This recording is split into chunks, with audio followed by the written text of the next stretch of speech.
1980 की दहाई, जब दुनिया दो सुपर पावर्स में बटी हुई थी। एक तरफ रूस का आहनी हाथ था तो दूसरी तरफ अमेरिका की खुफिया चालें। अफगानिस्तान के संगलाक पहाड़ों में रूसी हेलीकॉप्टर्स मौत बांट रहे थे।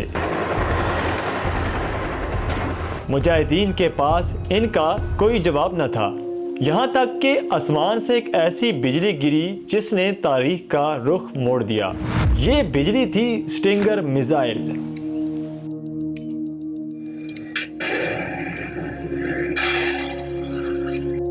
लेकिन ये सिर्फ एक मिसाइल की कहानी नहीं है, ये कहानी है रावलपिंडी के खुफिया तहखानों की और जलालाबाद के तपते सहराओं की।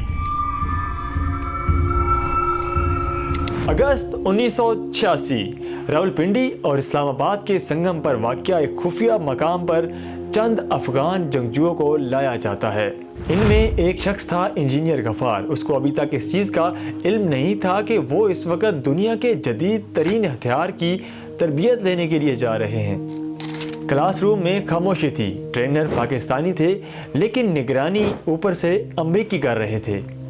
ये एक अजीब मंजर था। एक तरफ वो लोग थे जो पहाड़ों में लड़ते थे तो दूसरी तरफ वो टेक्नोलॉजी जो हरारत का पीछा करके मौत बन जाती थी। अब इंजीनियर गफ़ार बताते हैं कि वो एयरपोर्ट के करीब रहकर आम मुसाफिर त्यारों पर निशाना बांधने की मशक करते थे ताकि मिसाइल की आंख हदफ को पहचानना सीख ले। 30 दिन की कड़ी तरबियत के बाद इनके हाथों में 15 किलोग्राम का वो फौलाद थमा दिया गया जिसने रूस की बर्बादी लिखनी थी, और ये फौलाद था स्टिंगर मिसाइल। स्टिंगर कांधे पर रखकर ज़मीन से फ़िज़ा में दागा जाने वाला मिसाइल था जिसको बआसानी कांधे पर रखकर कहीं भी ले जाया जा सकता था। ये अमेरिकी दिफाई सनत की पैदावार था और अमेरिकियों ने रूस के खिलाफ लड़ने के लिए ये मिसाइल अफगान जंगजुओं को देने का फैसला कर लिया था। इससे पहले ये मिसाइल कहीं भी इस्तेमाल नहीं किया गया था। अफगान जंग के दौरान इस मिसाइल के इस्तेमाल ने रूसी एयरफोर्स के परखच्चे उड़ा दिए। स्टिंगर की आमद से पहले मुजाहिदीन की अस्करी मैदान में कार्रवाइयों का बहुत ही थोड़ा असर पड़ रहा था। माहिरीन का कहना है कि अफगानिस्तान में रूसी फौज की शिकस्त की वजह भी यही स्टिंगर मिसाइल थे। सितंबर 1986 जलालाबाद एयरपोर्ट से सिर्फ 3.5 किलोमीटर दूर इंजीनियर गफ़ार अपने साथियों के साथ घात लगाए बैठे थे। इसी दौरान फिजा में रूसी हेलीकॉप्टरों की गूंज सुनाई दी। स्टीव कोल ने अपनी मशहूर और मुफस्सल किताब दी घोस्ट वार में लिखा है कि सोवियत के 8 Mi-24D हेलीकॉप्टर जलालाबाद की हवाई अड्डे के करीब पहुंचे। गफ़ार ने अपना स्टिंगर उठाया और निशाना लिया। मिसाइल फायर करने वाले स्याह प्लास्टिक के बटन पर हाथ रखा और ट्रिगर दबा दिया। पहला निशाना खता हुआ और मिसाइल चंद 100 मीटर के फासले पर जा गिरा, लेकिन दूसरा मिसाइल सहरा को अबूर करता हुआ सीधा एक रूसी हेलीकॉप्टर से जा टकराया और लम्हों में वो हेलीकॉप्टर शोलों में तब्दील होकर ज़मीन पर आ गिरा। फिर तेज़ी के साथ मज़ीद मिसाइल फायर किए गए जिनकी जद में आकर 2 मज़ीद हेलीकॉप्टर गिरकर तबाह हो गए और इस पर सवार रूसी अमले के रुकन हलाक हो गए। चंद ही मिनटों में 3 रूसी हेलीकॉप्टर मलबे का ढेर बन चुके थे। अगले दिन वाशिंगटन में CIA के दफ्तर में जश्न का समा था।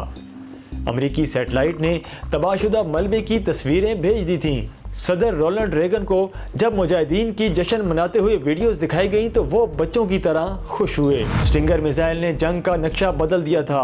अब सोवियत यूनियन के लिए अफगानिस्तान का आसमान जहन्नम बन चुका था। एक वक्त ऐसा आया जब रूस हर रोज़ एक हेलीकॉप्टर खो रहा था। कहा जाता है कि 1 साल के बाद अफगानिस्तान की तकरीबन निस्फ फ़ज़ाई हदूद को सोवियत अफवाज से पाक कर दिया गया। सुपर पावर के गुरूर को ठेस लगी। मुआशी और जानी नुकसान नाकाबिले बर्दाश्त हो गया। बिलाखिर अप्रैल 1988 में जिनेवा मुआहिदा हुआ। रूस ने तस्लीम कर लिया कि वो हार चुका है।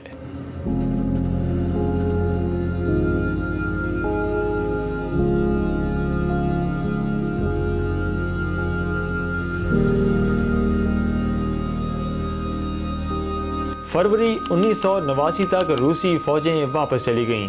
लेकिन वो अपने पीछे एक ऐसा पाकिस्तान छोड़ गए जो हमेशा के लिए बदल चुका था। स्टिंगर की कीमत पाकिस्तान को भी चुकाना पड़ी।